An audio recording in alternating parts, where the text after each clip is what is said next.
அஸ்ஸலாமு அலைக்கும் வரஹ்மத்துல்லாஹி வபரகாத்துஹு. நலமாகிச்சு. நம்ம இன்றைக்கி என்ன பார்க்க போகிறோன்னா, கருவாடு போட்டு புளிக்குழம்பு வைக்க போகிறோம். ரொம்ப கருவாடு போடலாம். ஒரு 3 கிழங்கான் கருவாடு தான் எடுத்து வச்சுருக்கோம். இது இந்த கருவாடுக்கு நம்ம லேசாக சுடுதண்ணி வச்சு அதில் ஊற வச்சுக்கலாம். அதுக்கப்புறம் அந்த சட்டிலையும் தாளிச்சிக்கலாம். இது கொஞ்சம் நேரம் ஊறட்டும்.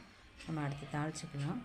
தாளிக்கிறதுக்கு தேவையானது நம்ம எண்ணெயை கொஞ்சம் தேவையான அளவு எண்ணெய் ஊற்றி கடுகு, வெந்தயம் இது 3 போட்டு பொரிஞ்சதுக்கப்புறம் நம்ம சின்ன வெங்காயம் கட் பண்ணி வச்சுருக்கோம். சின்ன வெங்காயத்தை போட்டுக்குவோம்.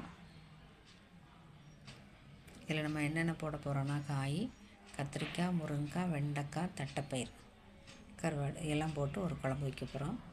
வெங்காயம் கடுகும் வெந்தயம் பொரிஞ்சிருச்சு. சின்ன வெங்காயம் போட்டுக்கலாம். சின்ன வெங்காயம் போட்டு கருவேப்பிலை தேவையான போட்டுக்கலாம். நம்ம வெங்காயம் லேசாக வதங்கின உடனே இதுலேயே நம்ம கட் பண்ணி வச்சுருக்கிற வெண்டைக்காவும் போட்டுக்கலாம். இந்த சைஸில் கட் பண்ணி வச்சுக்கோங்க. நம்ம இதிலையே போட்டு எண்ணெயிலேயே போட்டு வெண்டைக்காய் வதக்கினா தான் அந்த வழுவழுப்பு தன்மை இல்லாமல் இருக்கும். அதனால் நம்ம இதிலையே போட்டு வதக்கிக்கணும். இது வதங்கினதுக்கப்புறம் இதிலையே அந்த முருங்கைக்காவையும் போட்டுடலாம். இதெல்லாம் போட்டுட்டு நம்ம இப்போ அரைக்க வேண்டிய பொருள்லாம் நம்ம அரைச்சிடலாம். இதுக்கு என்னெல்லாம் அரைக்க போகிறோன்னா, சின்ன வெங்காயம், வெள்ளைப்பூடு, தக்காளி, இதுலேயே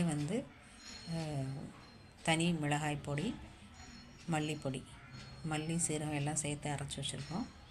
அதையும் இதில் போட்டு மல்லிப்பொடி 2 ஸ்பூன், தனி மிளகாய் பொடி 1.5 ஸ்பூன் எல்லாத்தையும் போட்டு நம்ம மிக்சியில் அரைச்சிட்டு வந்துடலாம்.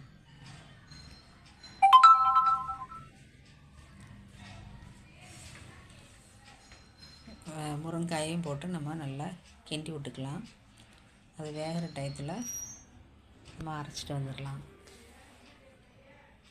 இதெல்லாம் அரைச்சி ஊற்றும்போது நல்லா டேஸ்ட்டாக இருக்கும். நம்ம ரொம்ப தேங்காய் ஊற்ற வேணாம். இதனுடைய கட்டுத்தன்மை நல்லாயிருக்கும்.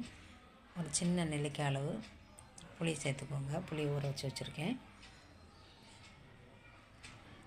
அரைச்சி அதையுமே இதில் நம்ம வெண்டைக்காய் வதங்கிருச்சுல, இதுலேயே நம்ம என்ன செஞ்சிடலாம், ஊற்றிக்கலாம். இதையே நல்லா வதக்கி விட்டுட்டு நம்ம புளியை கரைச்சி ஊற்றிக்கலாம். தீயை கூட்டி வச்சு நம்ம நல்லா கொதிக்க விட்டுக்கலாம். அதோடு நம்ம தட்டைப்பயிர் தேவையான அளவு எடுத்து நம்ம தனியாக குக்கரில் போட்டு வேக வச்சு தனியாக எடுத்து வச்சுருக்கோம். இப்போ சின்ன நெல்லிக்காய் அளவு புளி எடுத்துருக்கோம். அதையும் நம்ம கரைச்சி ஊற்றிக்கலாம்.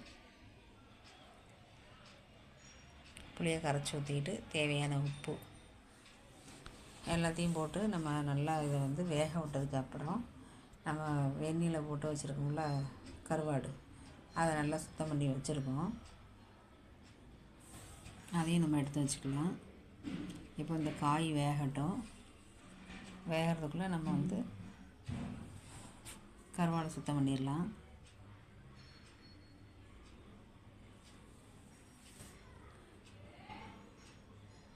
நம்ம குக்கரில் போட்டு தட்டைப்பயிரை லேசாக வறுத்துடணும். வறுத்து தேவையான தண்ணி ஊற்றி ஒரு 3 விசில் விட்டாலே நல்லா வெந்துடும். ஹை ஃப்ளேமில் வச்சு 3 விசில் விட்டுருங்க. அதுவே உங்களுக்கு நல்லா வெந்துடும். தண்ணி அளவாக வச்சு ஊற்றிங்கன்னா நம்மளுக்கு தண்ணி வேஸ்ட் ஆகாது. கரெக்டான தண்ணியோடு நம்ம அதையும் சேர்த்து இதில் ஊற்றிக்கலாம். இப்போ நம்மளுக்கு காய் நல்லா வெந்துருச்சு. இப்போ அந்த தட்டைப்பயிரை நம்ம அதில் போட்டுக்கலாம்.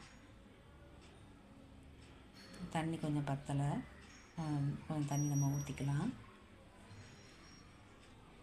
நம்ம ஏற்கனவே காயும் வெந்துருச்சு, தட்டைப்பயிரும் நம்ம வேக வச்சு தான் வச்சுருக்கோம். அதனால் எல்லாம் போட்டு ஒரு 5 நிமிஷம் கொதித்தாலே போதுமானது. எல்லாத்தையுமே போட்டு நல்லா வெந்துருச்சு. தேவையான தண்ணி ஊற்றிக்கிட்டோம். இப்போ கருவாடு க்ளீன் பண்ணி வச்சுருக்கோம். கருவாடையுமே சேர்த்து போட்டுடலாம். தேவையான மல்லி இலை எல்லாத்தையும் போட்டு முடிச்சாச்சு. நம்ம ஒரு 5 நிமிஷம் நல்லா ஹை ஃப்ளேமில் வச்சு 5 நிமிஷம் கொதிக்க விட்டு இறக்குனா நம்மளுக்கு கத்திரிக்காய், முருங்கைக்காய், வெண்டைக்காய், தட்டைப்பயிர், கருவாடு போட்டு குழம்பு ரெடி. நீங்களே இது மாதிரி வீட்டில் செஞ்சு சாப்பிட்டு எப்படி இருக்குங்கிறத சொல்லுங்கள். இது மாதிரி செஞ்சு பாருங்கள். நல்ல சுவையாக டேஸ்ட்டாக இருக்கும். இந்த சேனல் பிடிச்சிருந்தா லைக் பண்ணுங்கள், ஷேர் பண்ணுங்கள், கமெண்ட் பண்ணுங்கள், சப்ஸ்கிரைப் பண்ணுங்கள். அஸ்ஸலாமு அலைக்கும் வரஹ்மத்துல்லாஹி தஆலா வபரகாத்துஹு. நல்லா கமகமன்னு மணமாக நல்ல சுவையாக இருக்கும்.